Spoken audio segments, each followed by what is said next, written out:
Good afternoon. Today is the 8th of July, and yes, that is sunburn from the Goodwood Festival of Speed. Never mind, there are lots of videos from the Goodwood Festival of Speed on my YouTube channel, and of that belonging to Planet Auto, whose guests I was over the few days that I was at the Goodwood Festival of Speed. So be sure to have a look at those videos if you haven't already done so. The topic of today's video, though, is quite different. It's time for our monthly dose of entertainment as we look at the best-selling cars for June 2019. Oh, yes. There's not massive sort of shockwaves in some ways compared with last month if you look at what are the best-selling cars for June 2019. The difference is that in some of the ways that it's measured, it's different. So mild hybrid cars that are cars with small electric generators in them, either diesel or petrol ones, would be cars like the newer versions of Mercedes C-Class and the Suzuki Baleno and Ignis. The top of the range models of those both had mild hybrid technology. They're now counted separately. There's also a mild hybrid Kia Sportage that's been introduced recently, and now they come on a separate thing. So with the mild hybrid petrols, you'll see an enormous increase in those, because I'm not sure they were counted as that separately. But apart from that, things in terms of physics should look quite normal. One group of cars in particular has suffered enormously due to government legislation, but we'll go over now the top 10 best-selling cars and what happens to sort of manufacturers, and then we'll finish off by looking at the general trends. There's no surprise whatsoever as to what the best-selling car for June 2019 is. It's the Ford Fiesta, and they sold 7,507 of those last month, which is great. The second best-selling car might be a bit of a surprise though, and that's the venerable Vauxhall Corsa. The car was heavily updated in 2014, but essentially that was a retread of the car that was first launched in 2006. They cut that car back to just one 1.4 litre petrol engine and variations of that. There's about 4 different power outputs, but nevertheless it is, you know, very old now. And I imagine they're trying to just get rid of the things. The new model's coming out next year. It looks really good. It's got all new technology, all new engines. There's going to be an electric version of it. This one, if you're not that bothered about that stuff, it's probably a real bargain. And they sold 5,614 of those. Sorry, my list is here, and I keep having to refer to it. It's quite difficult to hold the phone in one hand and hold the list in the other, and read at the same time. So apologies if that looks a bit awkward. The Mini did very well last month. They sold 5,535 of those. The Golf, despite again a bit like the Corsa being an older design, there's a new one coming out later this year. That sold 5,473. You see how close these numbers are in the middle of the pack. It's extraordinary. That's why it changes so much. The Focus, that sold 5,450, just 23 less than the Golf. But it was a cash guy. Again, it's not one of my favourite cars, but lots of people do like them. That sold 5,333. The Toyota Yaris. Now, I saw a Toyota Yaris GRMN at the Goodwood Festival of Speed. I've not seen one of those before, actually, and we did a little walk around, Ben from Planet Auto and Michael and I, and it was nice to see that. That car is actually on its way out now. There's a new model coming out next year, but it did respectively well considering that. They sold 4,954 of those. Then it was the Polo, again a very good car, that sold 4,592. Then it was for VW 1 Series, 4,465. There's a new model of those on the way, front wheel drive only. That's not out there yet. One that is out though is the Mercedes A-Class. That was 3,953 sold last month. The composition of the top 10 bestsellers doesn't vary that much from month to month, but the order changes because from numbers sort of 2 down to about 8, there's only about 1,000 cars in that. So, you know, that's from 5,614 down to 4,592. So there's not a lot of variation in that. That's why the positions change all the time, which I always find really interesting. But let's now look at some of the manufacturer trends for last month. Fiat Chrysler are a manufacturer whom I just think to have a bit of a problem in this market. I'm always talking about them and the sales dropping, and this month just is no exception. Abarth, for example, is the first brand on the list and the first Fiat Chrysler brand that I'll talk about. They are not doing well. They have dropped the 124 Spider from their lineup. They really only have Fiat 500 based cars still on sale in this country. And to be honest, it's kind of getting old. I mean, the Fiat 500 in its generation came out 12 years ago. And really that's all they have. They have faster versions of the Fiat 500. And it's kind of wearing a bit thin. I mean, the sales are down year on year, 52.4%. The Abarth 124 Spider, if you look at the Planet Auto review of that, is a fantastic car. I don't know why they dropped it. Who knows? Alfa Romeo down 22%. They could do with launching, you know, probably a new smaller car. They've just brought up a Tonale, but it's like an SUV type thing.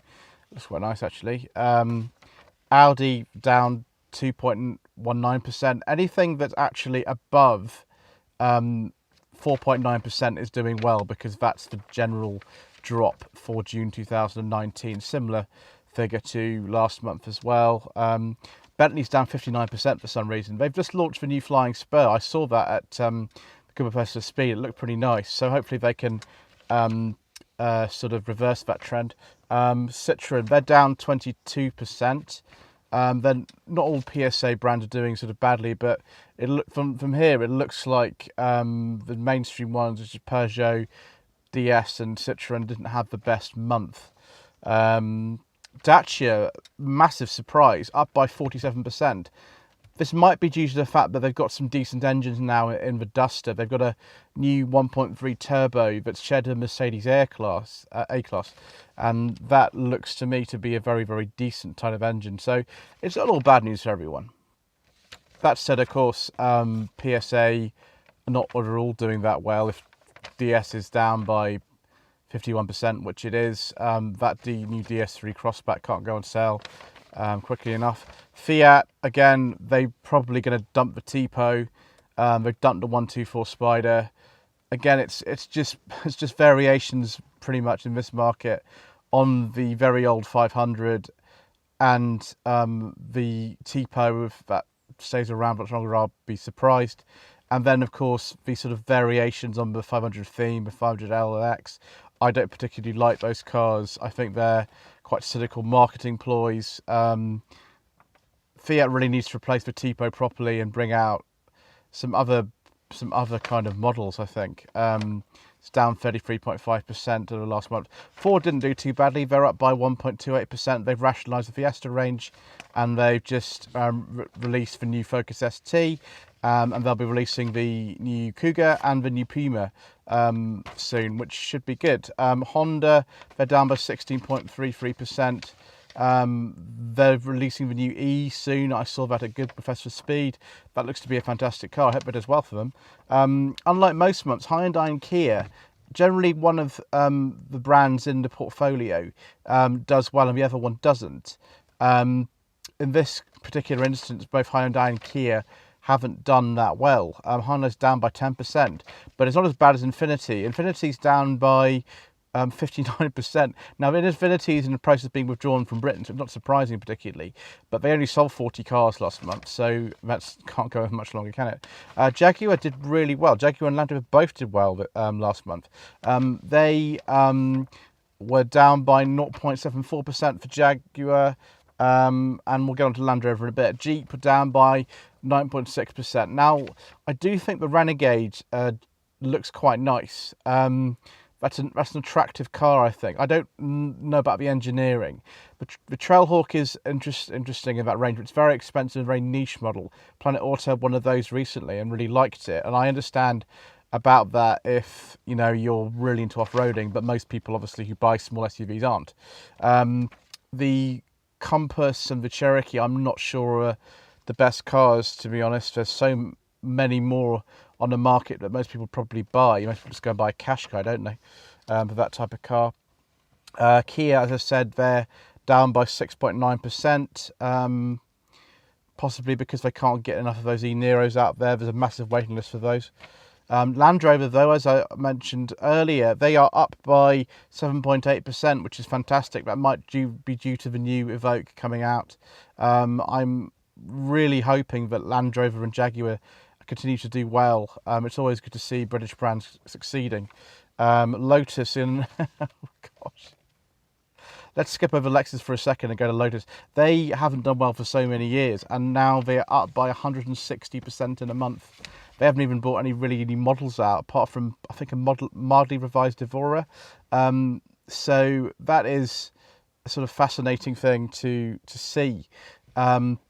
Lexus, they're only down by 8.2%, but, I suppose it's pretty normal. Maserati, they're down by 22.22%.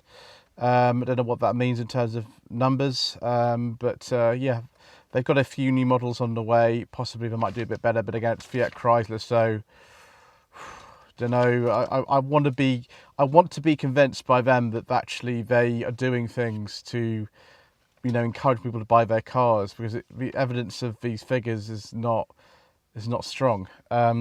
Mazda have just released their new 3, and appropriately they are up by 3%, which is nice. 3 looks like a lovely car, but the boot's a little bit small on it. McLaren, they're down by 21.6%. I don't really know enough about the high performance car market to be able to say whether that's good or bad particularly. Mercedes, they obviously had the A-Class in the top 10 best-selling cars this month. They are up by 0.13%, which is nice. Let's continue to talk about the rise of some other British brands. Talking about MG and Mini. They're both brands which were historically in the volume sector for British-made cars. They were the same company up until about the year 2000. MG, meteoric rise. I'm getting an MG press car actually sent to me later this month, which would be wonderful. I'll let you know how that goes, and I've been invited to go to the MG ZS EV launch as well, and both of those will happen next week. I'll be getting the MG facelift MGV press car, and I'll be going to the press launch with Planet Auto next week, so that'll be fun. Up by 24%, no surprise there really if you've watched a lot of my other videos. Mini up by 6%. They had top 3 bestseller last month. That's really good for them. Mitsubishi down by 4%. That's not too bad. Probably due to the Outlander is not flavour of the month anymore. PHEV cars are way down. Nissan's up by 7%. They continue to sell the Qashqai in large numbers. They continue to sell the Duke in large numbers. I don't think those are the best cars in their class, really, but people seem to like them, so they keep selling. There we go. Peugeot is only down by 6%. That's the best performing of the PSA brands for the month. Porsche's down by 9.4%. Again, I don't really know why. Possibly they're trying to get up to speed with a new 911 coming out. Renault's up by 8.7%. Now, the new Clio is on the way, and that looks really nice. There's nothing wrong with Renault's design department particularly. The new Capture's coming out, so they're doing well. Not as well as Dacia, but nevertheless very well. So Nissan, Renault and Dacia all doing well. Seat up by 4.19%. They had a sort of a day in Liverpool recently where they showcased some new models like the Elborn and the Fermenter. That looked to be brilliant. Skoda, by contrast, same family of brands, but they're not doing so well. They're down by about 10.6%. The Scala, which has been launched on the UK market in the last few weeks, that is a very important car for them. The Rapid was withdrawn towards the end of last year, I think. And there's been a whole huge gap in the segment for that kind of car, and the Rapid could be great. Well, we'll see what happens. In Planet Auto, for example, are getting hold of one of those quite soon, and they'll have a review of it out soon. I'm intrigued to see what happens because I quite fancy a look at that myself. So yes, there's a few more. Let's just finish off the alphabetical list by going on to Smart. I wouldn't be surprised if Smart just completely withdraws from the UK market. They only really market sort of 2 or 3 cars, and I think the 4.4 I'm not even sure is still being sold in Britain anymore. The Renault Twingo's certainly gone, which is a sister car. There's the 4.2 and the 4.2 electric. They're not massive sellers really. Ssangyong, this is even worse. Sangyong's down by 66.6%. They really need to sort their marketing out. They're not very good about letting journalists drive cars or sort of, lend them cars. I don't know why that is. It seems a bit silly. The cars really aren't bad. I've had enough of them to say, but I doubt anyone from Ssangyong is watching, but just please let people drive your cars and say nice things about them. That's what marketing is. Anyway, Subaru, they're down by 7.9%. I think they're going to bring up some new models soon, which could be interesting, but their current range isn't quite to, I think, UK tastes. Suzuki's down by 19%. I'm sure that if the new Jimny and the facelift Vitara, they should do better than that, actually. The new Jimny's brilliant. The Toyota up by 17.5%. Possibly the Yaris has done very well. They've probably got good deals on that. The new Corolla looks fantastic. Again, I saw one of those at the Goodwood Festival of Speed. It was a GR Sport Hybrid. It looks like a fantastic car. I'd love to drive one of those, actually. Vauxhall, they're minus 14.7%. I don't quite know why that is. We'll have to see sort of what happens with that. But yeah, I hope they improve too. My phone looks like it's getting quite hot, so hopefully this will finish up soon. Volkswagen, they're down by 12%, and Volvo up by 15.7%. Again, that's wonderful for Volvo. They've got some great cars like the XC40 and the V90. I hope they continue to do well. The general kind of categories for cars in terms of the fuel type are as follows for June 2019. Diesel's down by 20.5%, no surprises there. Petrol's up by 3%. Electric vehicles, pure electric vehicles, they're up by 61%.